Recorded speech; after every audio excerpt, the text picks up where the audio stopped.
Muy buenas noches, doctor Vladimir Orihuela Rojas, docente del curso de Razonamiento y Argumentación Jurídica. Presentamos ante usted el producto académico número 2, que corresponde al análisis de la sentencia emitida en el proceso seguido por la señora Arlet Contreras. A continuación, el compañero Pedro va a dar la introducción del caso y una breve reseña de lo que significan los hechos. Adelante, Pedro, por favor.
Gracias. En todo caso, compañeros, ya tenemos dicho cuáles han sido los hechos y cuál ha sido el estado procesal del caso. Creo que podemos pasar al análisis directamente de la sentencia, que es lo que nos pide para el desarrollo del presente producto académico. Voy a darle la palabra a la compañera Yubel. Por favor, si nos puedes dar la síntesis que crees conveniente para el caso. Sí, claro. El problema jurídico es reconocer la existencia de fundamentos jurídicos que sostienen la vulneración por parte del Estado peruano de determinados hechos de la titularidad de Arlet Contreras. En el contexto de tratamiento, investigación y sanción penal tras su denuncia por la violencia de género que experimentó el día 12 de julio del 2015, se resalta que entre los problemas jurídicos del caso están relacionados con la actuación de los efectivos policiales pertenecientes a la comisaría 28 de julio, ya que el primer contacto que tuvo Arlet Contreras con los operadores de justicia peruanos evidencia la carencia de la policía respecto a la recepción de la denuncia en el caso analizado. En este contacto tuvo lugar cuando los miembros del Serenazgo de San Juan Bautista la condujeron a la comisaría de 28 de julio en Ayacucho ya para denunciar los hechos. Conforme se desprende de las declaraciones en el juicio oral de la agraviada, esta señaló que fue víctima de maltrato por parte de los efectivos policiales que estuvieron encargados de recoger la denuncia contra Adriano Pozo.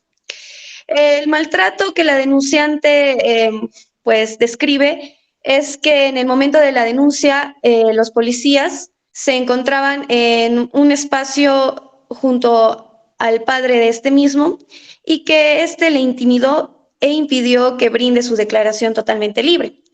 Asimismo, el policía que tomó su declaración no consignó en el acta todo lo manifestado por la denunciante. Y en 3 ocasiones intentaron persuadir a Arlet Contreras para que no continúe con la denuncia. Adicionalmente a ello, la agraviada indicó que cuando estaba esperando rendir su declaración, los efectivos se encontraban comprando galletas y gaseosas para compartir entre ellos. También en el caso se presentan problemas jurídicos relacionados con la actuación de la Fiscalía respecto a la tutela de las pruebas para corroborar su teoría del caso, ya que de los hechos del caso se evidencia un comportamiento negligente desde la fiscal respecto al orden de la práctica y actuación de diligencia inmediata con el fin de obtener material probatorio relevante, principalmente en el caso relacionado con violencia de género y violencia sexual.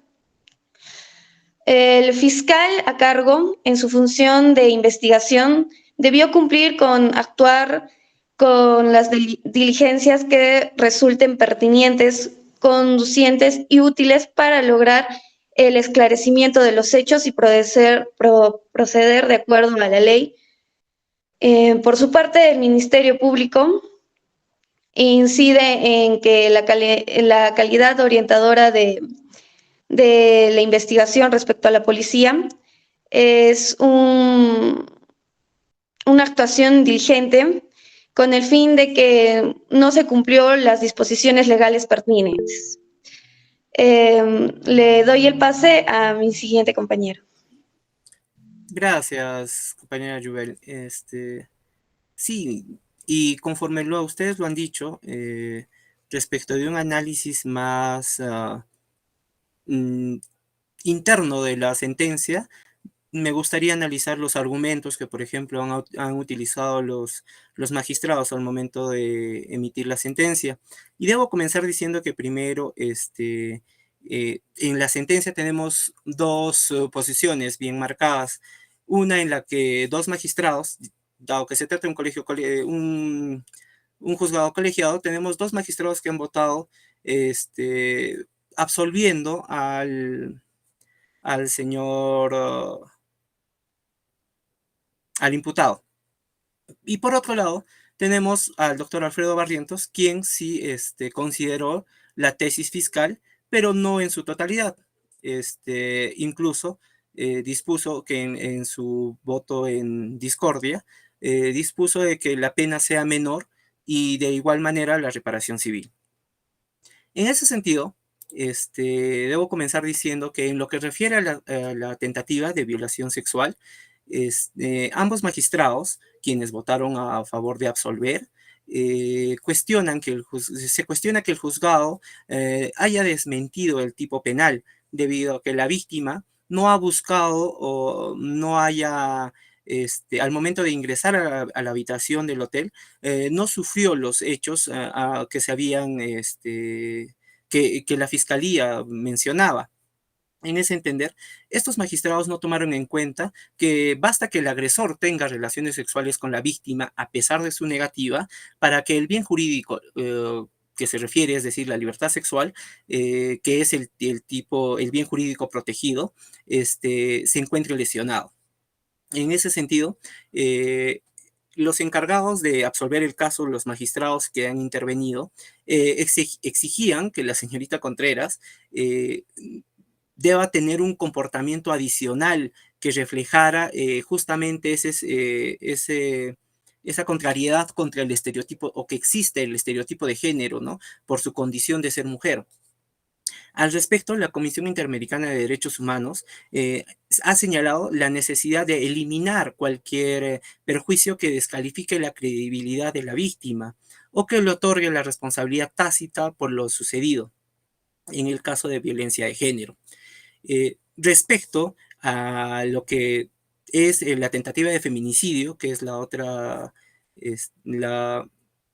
tesis fiscal, se indica que el colegiado consideró que el acusado Pozo Arias no mostró rasgos de misoginia, de odio o rencor hacia el género o al hecho de que Arlet era mujer.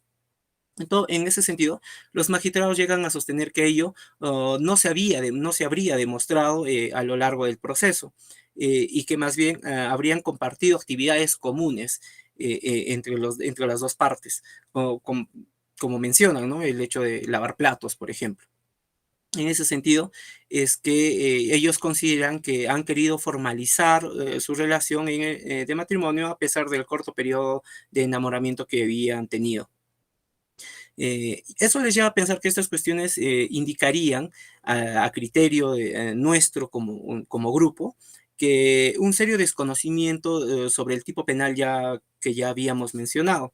En ese entender, los magistrados que resolvieron el caso debieron entender que el feminicidio no requiere que la persona odie al género femenino, o tenga la intención de menospreciar lo femenino de la muerte, sino que el sujeto activo tenga el conocimiento que está matando a una mujer. Ese es el meollo del asunto, la conclusión prácticamente a la cual estamos llegando como grupo.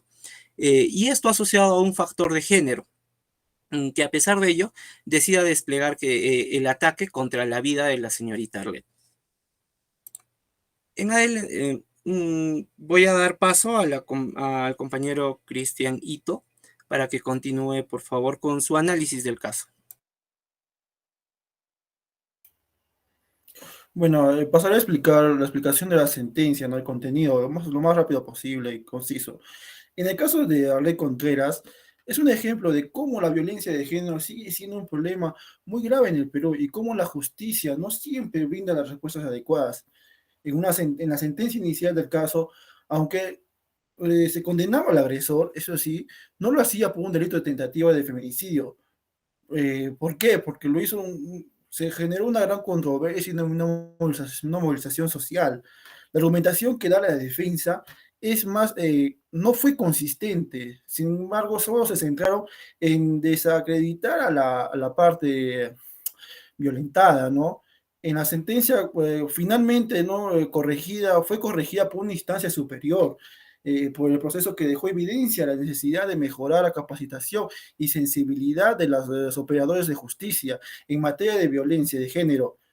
Entonces, nos recuerda la importancia, ¿no? Este caso de Arlet Contreras, de que se debe garantizar un acceso a la justicia a las mujeres de víctimas, más que todo en la violencia de género y la necesidad de mejorar por los procesos judiciales para garantizar la efectividad de protección de los derechos humanos. Doy la pase a mi compañero para las conclusiones. Gracias, compañero. Señor docente, una vez evidenciado la problemática tanto de forma como de fondo en lo que es la sentencia de primera instancia, en el proceso que se desarrolló en el caso de Arlet Contreras, arribamos a un par de conclusiones a nivel grupal. La primera es la actuación negligente e irregular de los operadores de justicia en este presente caso, ya que se ha quebrantado los estándares internacionales establecidos por la Corte Internacional de Derechos Humanos en materia de tratamiento del debido proceso contra la mujer, especialmente las sanciones con los casos de violencia de género. Se evidencia que la sentencia en materia de estudios de MEN no abordó el caso bajo un adecuado tratamiento de enfoque de género contra la mujer, ya que debemos tener en cuenta que el artículo 108, numeral B del Código Penal, reprime la conducta bajo diversos contextos. Dentro de estos es el de coacción, hostigamiento y de acoso sexual. Eso sería todo, señor docente. Gracias, compañeros. Docente, este es el análisis que hemos realizado como grupo, como había mencionado, para el producto académico número 2. Muchas gracias, buenas noches.